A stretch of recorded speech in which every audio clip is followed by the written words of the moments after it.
Ngayong araw, posibleng i-ratify ng Kongreso ang panukalang bigyan ng emergency powers ang Pangulo para suspindihin o bawasan ang fuel excise tax. Isinusulong din sa Senado ang panukalang ibasura ang oil deregulation law sa gitna ng big-time oil price hike dahil sa gyera sa Middle East. Narito po ang aking report. Umaabot na sa mahigit 100 piso ang bentahan ng kada litro ng petrolyo sa ilang lugar sa Luzon, Visayas at Mindanao. Mga motorista ang unang tinamaan ng matinding epekto ng taas presyo, pero dumadalo ito sa iba't ibang industriya at sektor. Ang ilang travel agency sa Nueva Ecija umaaray dahil bukod sa pagsipa ng gastusin, halos 50% ng kanilang mga kliyente ang nagkansela ng biyahe. Sa mga natirang proyekto naman, halos lugi ang bayad dahil naibuk na bago pa magmahal ang mga bilihin. Karamihan kasi sa company namin ay kumbaga kapag wala kaming biyahe, wala rin silang trabaho. For example, si mga tour guide ko, yung mga driver. Ang kahilingan po sana namin is magkaroon tayo ng price freeze na sa mga basic consumer goods. At the same time, mag-regulate tayo ng petrolyo. Ayon sa Department of Trade and Industry, nakausap nila ang 21 manufacturer at may mga nangakong hindi mo na magtataas ng presyo ng ilang basic at prime commodities sa loob ng 30 araw at yung iba ay sa loob ng 60 araw. Ang Department of Energy naghahanap na ng iba pang mapagkukunan ng langis, crude man o refined products. Ngayong linggo, nakalinyang pagpupulong sa ibang bansa kabilang ang Amerika, Canada, mga bansa sa South America, pati Brunei, China, Russia, India at Malaysia. Yun lang nga, mas malayo sila, tsaka mas matagal ang delivery. Tinitignan po namin lahat ng options, nag-invite na kami ng mga gustong magbenta kung sino yung merong supply. Meron naman pero iba-iba yung kondisyon so inaaral pa namin kung sino dapat ang kakausapin.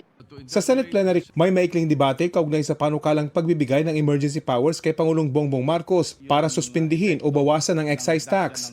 Tinanong ni Senador Ping Lacson kung kailan mararamdaman ang epekto nito sakaling maipatupad.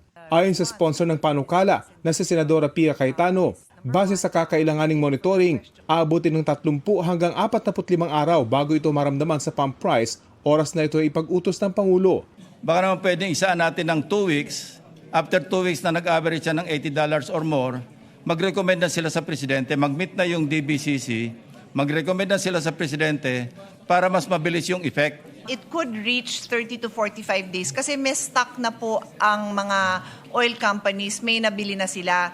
But as the days go on, mamomonitor naman natin yon kung paubos na yung stock nila ganun and they're now buying without the excise tax then may chance naman na mas sooner mararamdaman. Sa botong 17-0, inaprubahan ito sa ikatlo at huling pagbasa. We can ask the House for a paper bycam. We can ask the House to adopt the Senate version. Or if they will ask us to adopt their version, depende. Tingnan natin sa period of interpellations natin. And then thereafter, we can ratify it. Naghain na rin daw sa Senate President Tito Soto ng panukalang batas para ibasura ang oil deregulation law at ibalik sa pamahalaan ang kapangyarihang i-regulate ang presyo ng langis sa bansa. Sa ngayon, hindi natin alam magkano ba bili nila.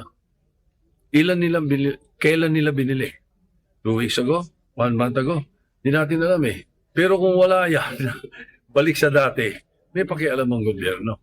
So, if they do not agree with some of the points that we will be including in the excise tax law, then we will be forced to push for the repeal of the oil deregulation law. Sinabi ng Malacanang nitong Martes na Kongreso ang magpapasya kung kinakailangang ipawalang bisa ang oil deregulation law. Kung ipapakita nila at mai-impluwensya nila sa pamamagitan ng kanilang pagbalangkas ng batas ang ating Pangulo, lahat po ng ikagaganda ng bansa, hindi naman po tututulan ng Pangulo. Rafi Tima nagbabalita para sa GMA Integrated News.